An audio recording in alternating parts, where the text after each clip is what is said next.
तो फाइनली 3,000 रुपये बहुत लोगों को मिल गया है, लेकिन बहुत लोग की किस्तें जो हैं रुक गई हैं। तो आज हम बताने वाले हैं कि आपके कौन से 5 काम हैं, अगर आप वो नहीं करते हैं तभी आपकी पेंशन नहीं आ रही है। तो हम बताने वाले हैं, तो देख सकते हैं। अगर आपकी या आपकी किसी भी परिचित की यूपी वृद्धा, विधवा या विकलांग पेंशन काफ़ी महीने से रुकी हुई है, तो घबराने की ज़रूरत नहीं है। अक्सर तकनीकी कारणों या डॉक्यूमेंट्स अपडेट न होने की वजह से पैसा अटक जाता है। इसे ठीक करने और रुकी हुई किस्तें वापस पाने के लिए आपको ये 5 महत्वपूर्ण काम करने होंगे। तो अभी हम बताने वाले हैं कौन से 5 महत्वपूर्ण काम हैं। सबसे पहला, यूपी पेंशन, रुकी हुई पेंशन पाने के लिए 5 ज़रूरी कदम ये हैं।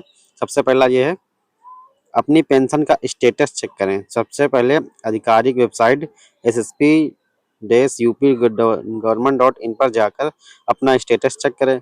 वहां आपको पता चलेगा कि पैसा विभाग से जारी हुआ है या नहीं।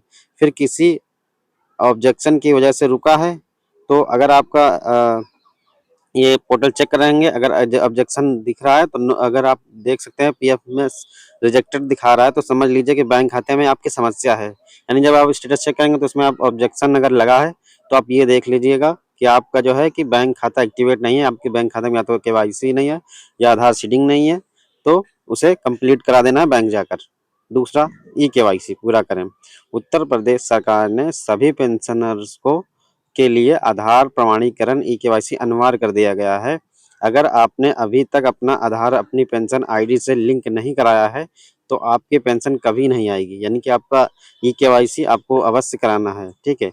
इसे आप खुद पोर्टल पर जाकर या नज़दीकी सीएससी सेंटर सेवा केंद्र जाकर करवा सकते हैं, ठीक है।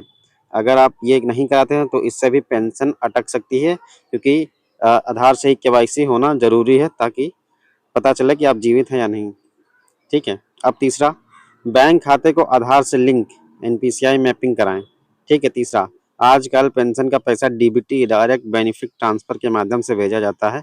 इसके लिए आपके बैंक खाते का न सिर्फ आधार से लिंक होना जरूरी है, बल्कि एनपीसीआई सर्वर का मैप भी होना अनिवार्य है, ठीक है। यानी कि आपका जो है एनपीसीआई सर्वर का मैप भी होना अनिवार्य है। डीबीटी लिंक से नहीं काम चलेगा, एनपीसीआई भी दिखानी चाहिए, यानी सर्वर उस पर होना चाहिए। अपने बैंक जाकर मैनेजर से पूछें कि आपका खाता डीबीटी इनेबल है या नहीं। अगर नहीं है तो एक फॉर्म भरकर उसे तुरंत चालू करवाएं। अगर आप ऐसा नहीं करते हैं तो इस कारण से भी आपका जो है पेंशन का पैसा रुक सकता है। तो आप अगर स्टेटस चेक कर लें। तीसरा यही है कि आप अपना डीबीटी अवश्य चेक कर लें, ठीक है। अब चौथे की बात करते हैं।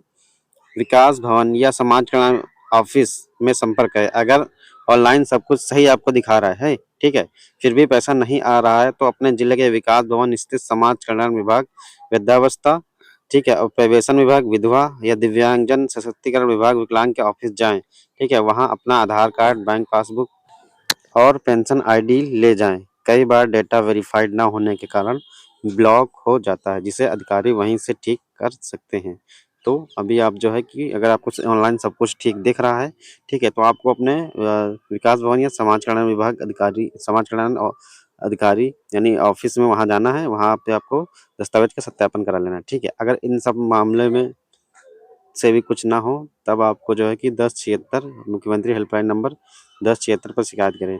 अगर ऊपर दिए गए तरीकों से काम ना बने तो उत्तर प्रदेश सरकार की हेल्पलाइन 1076 पर कॉल करें, अपनी समस्या दर्ज कराएं और अपनी शिकायत नंबर, कंप्लेंट आईडी ले लें। इस नंबर पर की गई शिकायतें पर अधिकारियों को निर्धारित समय के भीतर जवाब देना होता है, ठीक है। और जरूरी सलाह एक और है, अपनी बैंक पासबुक को अपडेट जरूर कराएं ताकि यह सुनिश्चित हो सके कि पिछली रुकी हुई किस्तें एक साथ तो नहीं आ गई हैं। कई बार मैसेज ना आने के कारण पता नहीं चलता कि आपकी किस्त आ रही है या नहीं। तो इसमें आपका जो है कि अपने बैंक को जरूर सबसे पहले एक्टिवेट रखना है, ठीक है।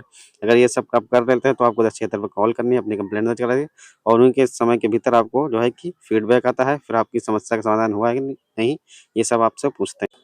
ये मुख्य 5 कारण हैं, ये मुख्य 5 कारण हैं, इन्हें जो है आप आसानी से जो है चेक कर लें। अगर नहीं होता है तब आप 1076 पे कंप्लेन करेंगे, ठीक है।